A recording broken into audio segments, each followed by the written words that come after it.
The Edgefield Broadcast Network presents Alien Worlds. That song. And now, Peter Paul Mounds, Almond Joy, and Cadbury Chocolate Bars presents Alien Worlds.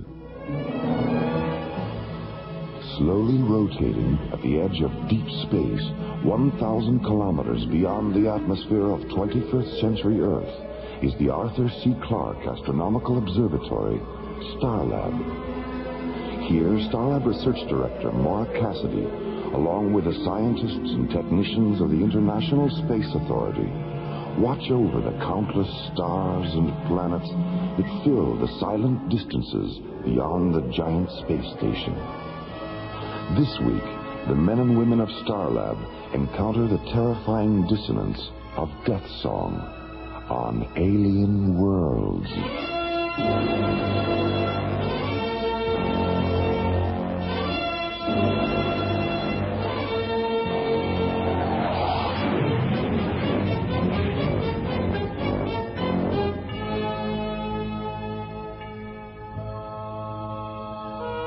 After spending 5 days at the Sealab 7 underwater research station in the South Pacific, ISA Commissioner White arrives at Starlab aboard Earth Shuttle 1.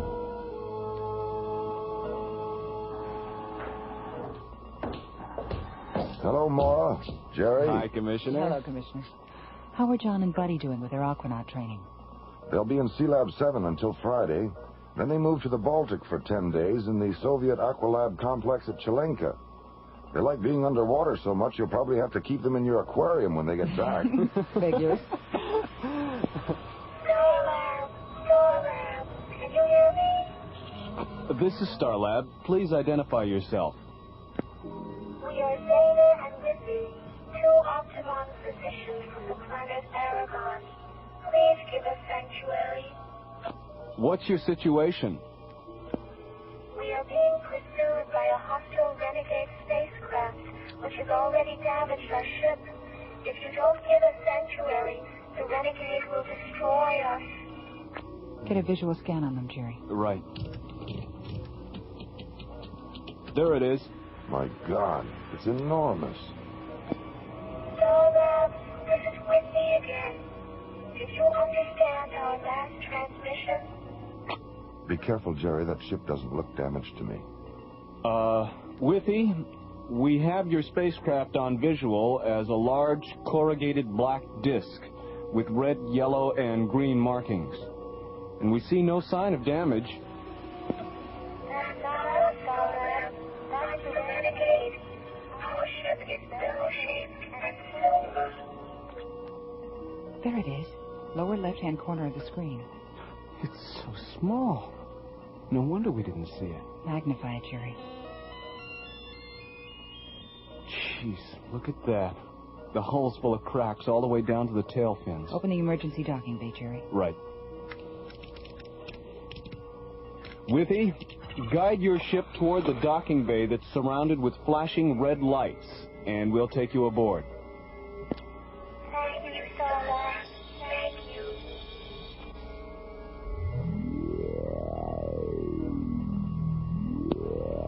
Starlab, you will soon regret having given them sanctuary. Who are you? Identify yourself. I am Helon, Willie and Zena's pursuer. Is it true that you intend to kill them? Of course it's true. But why? What have they done? It isn't a question of what they've done, Starlab. It's what they haven't done.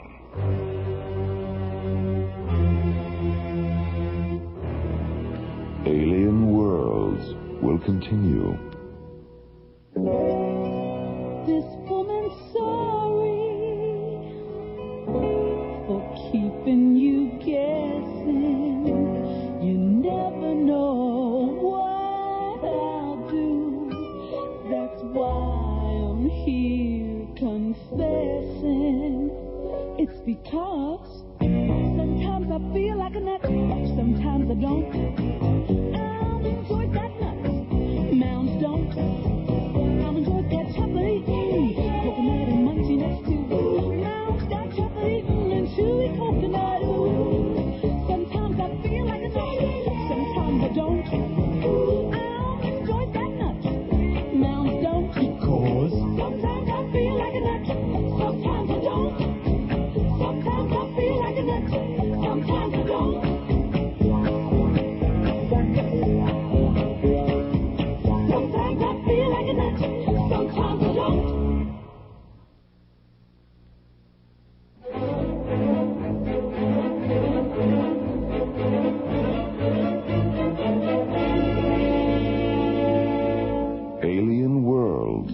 continues. The routine of Starlab control is suddenly interrupted by an emergency transmission from an incoming alien starship. Aboard the ship, Withy and Zena, 2 Octagon physicians from the planet Aragon. We are being pursued by a hostile renegade spacecraft, which has already damaged our ship. If you don't give us sanctuary, the renegade will destroy us. As the bell-shaped Aragonian starship moves into visual scanner range, Maura, Jerry, and Commissioner White see another spacecraft. Huge, black, and disc-shaped. I am Elon, Withy and Zena's pursuer. Open a close proximity channel, Jerry. Go ahead, Commissioner. Helon, this is Commissioner White of the International Space Authority. I represent the scientific and military forces in this solar system. Do you understand that? I understand. Any hostile action against this space station will be construed as an act of war against the Earth and will be dealt with accordingly. Do you understand that? I understand. What's your planet of origin? Aragon. I see. Well, are you a legal officer of some kind? Have the 2 Octagon physicians committed a crime? To my way of thinking, they have. Dr. Cassidy, this is Simon down in the emergency docking bay. The alien ship is secure. All right, Simon, thank you. Commissioner, I think we've heard enough from Helon to know where he's at. Let's put him on a hold and see what the 2 physicians have to say about, whatever this is about. Helon, stay on this frequency and I'll get back to you. I need some time to think about what you've said. Of course you do, Commissioner. And then you'll need time to conspire with Withy and Zena against me. And then there will be no more time, Commissioner. And the last thing you'll hear is the sound of your own screaming.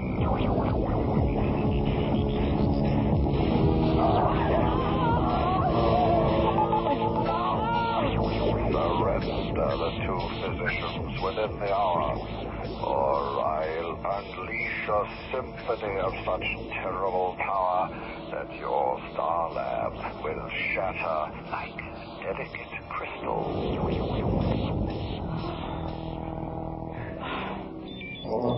Dr. Cassidy, Simon again.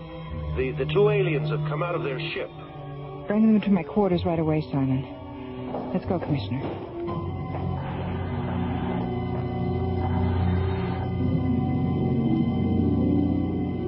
I don't know, Maura. Except for Stygos and the Trell, we've never had to deal with this kind of hostile alien power before. Dr. Cassidy? Hello, Simon. Where are the 2 aliens? Well, they're kind of shy. Have them come in, Simon. We won't bite. Withy? Zena? It's all right. You can go in. Oh, my gosh, they're elves. Little blue elves. It's obvious what a surprise we are, all because of the size we are. But just because you're tall and pink and we are short and blue, the fact is you are as strange to us as the 2 of us are to you. The 2 of us are to you.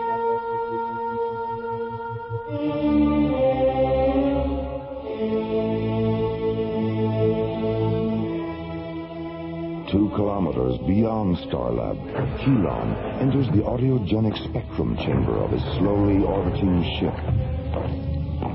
He touches a bright red jewel near the entryway. The gleaming black metal floor slides open. Then something begins to rise up out of the opening. Something massive and angular and dark.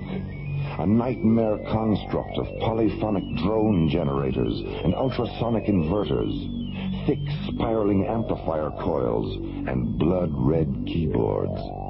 Helon's death song synthesizer, the Cathedron. My beautiful Cathedron, my phantom self, my soul. Soon we will hear their voices dying amid the music of an unexpected destiny. Elon, it's time.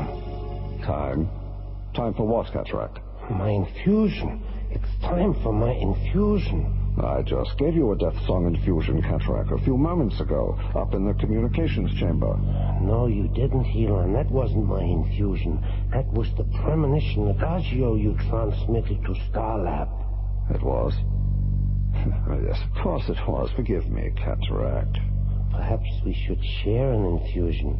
Memory distortion is one of the primal symptoms of death song withdrawal. Yes, of course, an infusion. Here, Cataract, help me with the anthem injectus. With pleasure.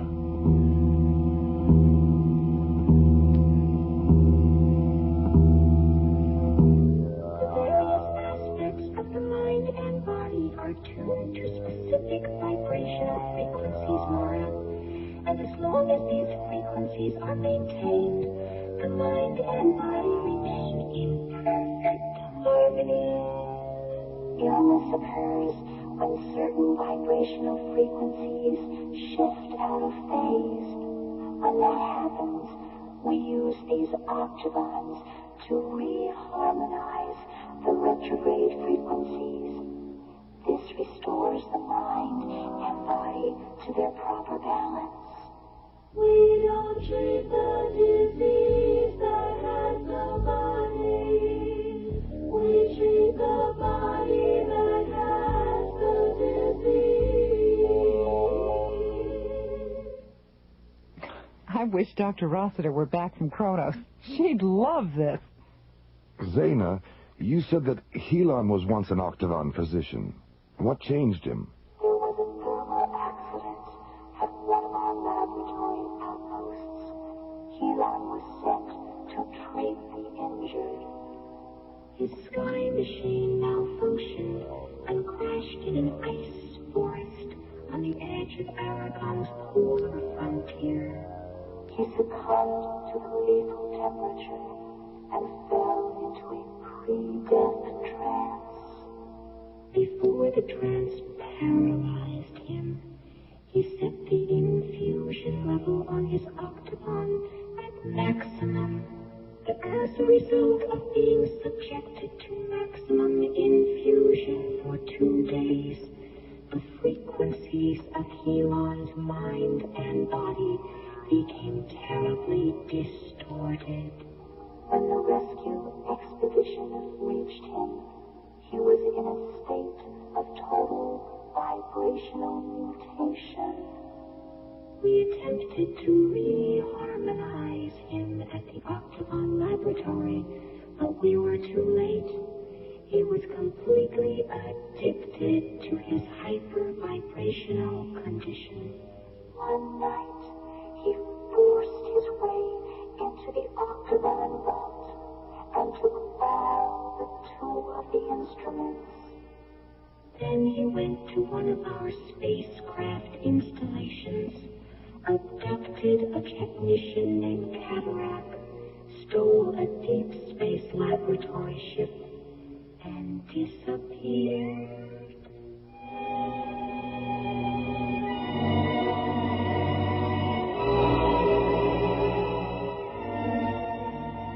Helon, when Withy and Zaina are dead and their octavons are interfaced with the cathedron, where will we go? What will we do?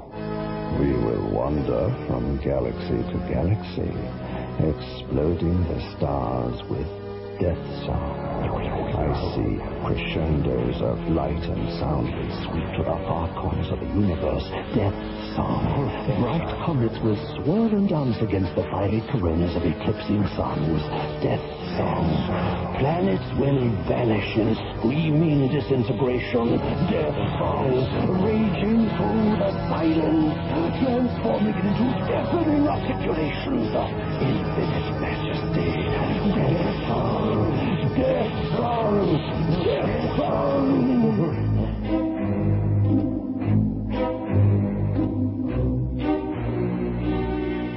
Alien Worlds will continue Pardon me. Isn't that a Cadbury chocolate bar? I've never tried one. Oh, that's too bad. Do you mind if I have a teensy piece? Hey, you took my bar. I'll just take a little bit. It was for my wife and me. Oh, she'll love it. See, this is great. You know you can get carried away with this stuff? Yes, I've noticed. Oh, come on, it's a big bar. It's getting smaller. When people get a taste of a big, thick Cadbury chocolate bar, they get very carried away. Because only a Cadbury bar is so rich, so creamy, so Cadbury. And with the big-size Cadbury chocolate bar, you get a big choice. Cadbury Fruit and Nut, Cadbury Almond, Cadbury Caramello, and of course the big favorite, Cadbury Milk Chocolate. So remember, when you get your Cadbury, be careful. Because with Cadbury, people can get very carried away. Can I have my Cadbury back now? Your Cadbury? Oh, well, I guess I got carried away. You'll get carried away with Cadbury.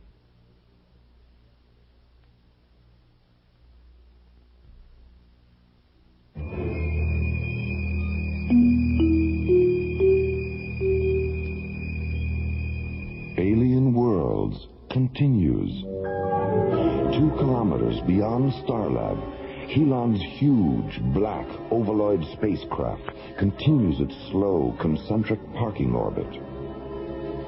In the ship's autogenic spectrum chamber, Helon sits before the blood-red multiple keyboards of the Death Song Cathedron.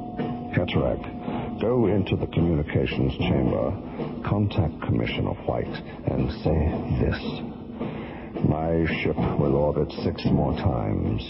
If at the beginning of the 7th orbit, Withy and Zena have not surrendered, Death Song will take the lives of every multi-vibrational organism aboard Starlab. Yes, Helon.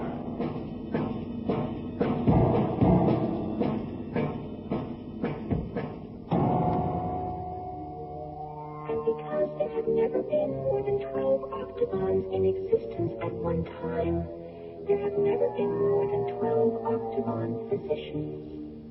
12 physicians for an entire planet? 12 are enough, Maura. Injuries are rare on Aragon, and illness is relatively non-existent. What was Aragon like before the octagons were created? We treated the diseases of the mind and body with narcotic chemicals. As a result, the people of Aragon were in a constant state of neurotic irresponsibility. Maura, are you there?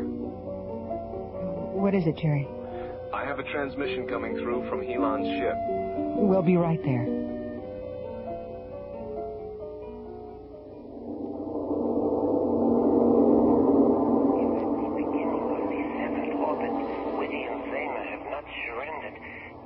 Will take the lives of every multi-vibrational organism aboard Starlab. 6 orbits. How much time does that give us, Jerry? Less than 8 minutes. Zena, suppose you and Withy give Helon your octagons. What then? He will interface them with the 10 he already has. And his cathedron will become a weapon of irresistible power. So here we are with a 250-megawatt solar reactor and no way to use it against Helon. No weapon system, no communications, no shielding generators. But Maura, didn't you say Helon's death sunburst had terminated Starlab's primary power matrix? No, our reactor wasn't affected at all. If we can interface our 2 octagons with your reactor, we can defeat him. All right. Let's get down to the reactor control room and get set up.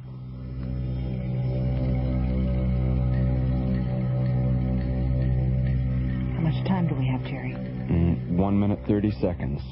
Helon just started his 5th orbit. Withy, what effect will this have on Helon? He will die. Die? But you said you wanted to help him. Taking his life is the only way that we can recall him to life, Maura. Our octagons will terminate him and then infuse him with the frequencies of his earlier life. How will you know if you've been successful? His voice, Commissioner. You will hear it in his voice. octagon Zena and tune for maximum pulse inflection. Harmony achieved with ease. Engage the primary and ancillary subarticulations. Multiphonic articulations are in cadence. Cross-link reactor outputs at terminals, Jerry. Subterminals are in phase. Maximum quantum injection now.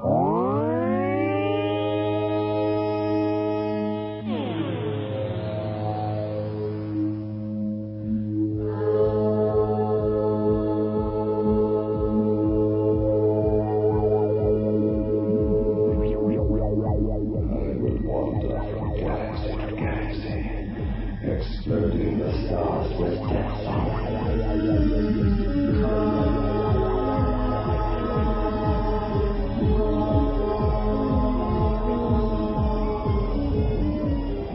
I say crescendos of light and sound will penetrate to the far corners of the universe. Death song.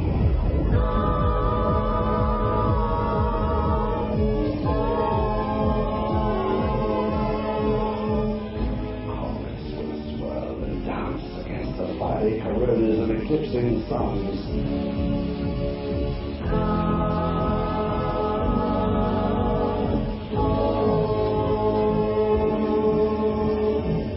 Death song, death song, death song.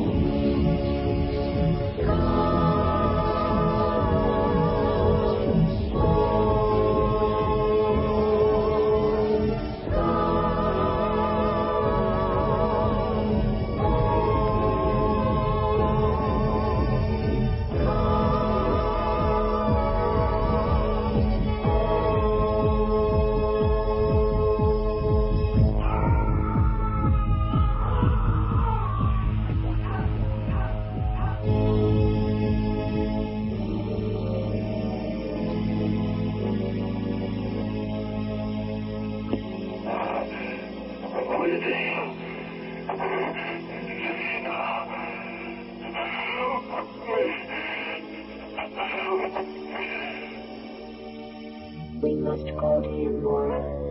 Call the short-range vehicle hangar, Jerry. Tell them to get a shuttle ready. Elon. Cataract, my friend, forgive me. Please forgive me.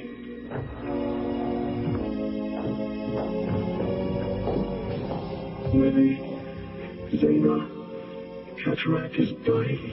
Attend to him, Zena. Don't try to stand, Elon.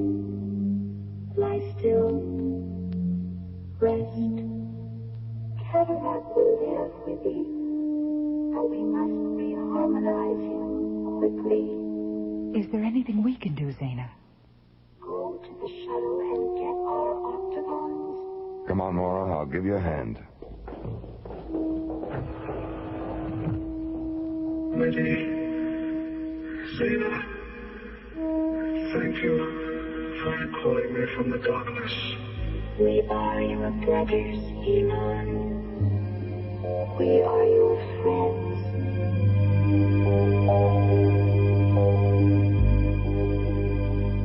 We are the spectrum travelers, enemies of darkness,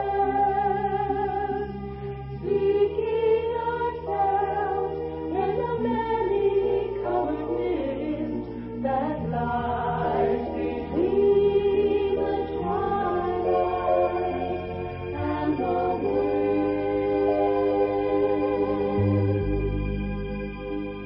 We are the rainbow riders, lost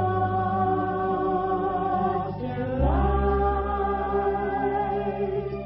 finding ourselves in the water-prison spaces that hide between the storm clouds and the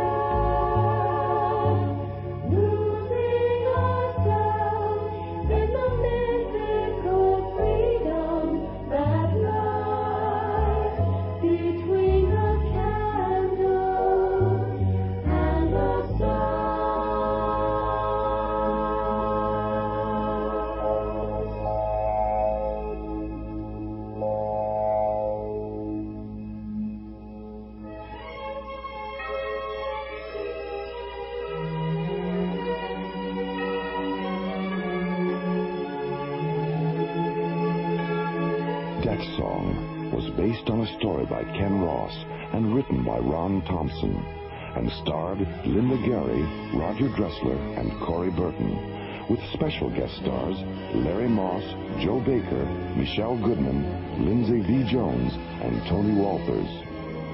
Music director Tom Rounds, with special music effects composed and performed by Rick Kellis. Associate producer and song lyrics by Ron Thompson. Engineer Stu Jacobs. Assistant to the producer Jim Cook. Technical consultant Peter Sky.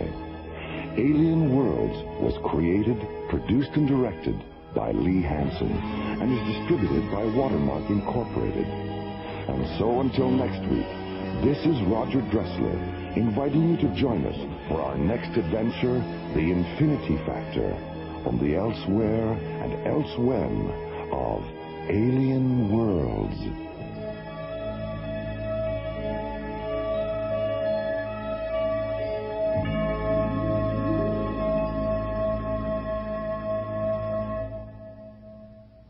Peter Paul and Cadbury chocolate bars hope you have enjoyed Alien Worlds.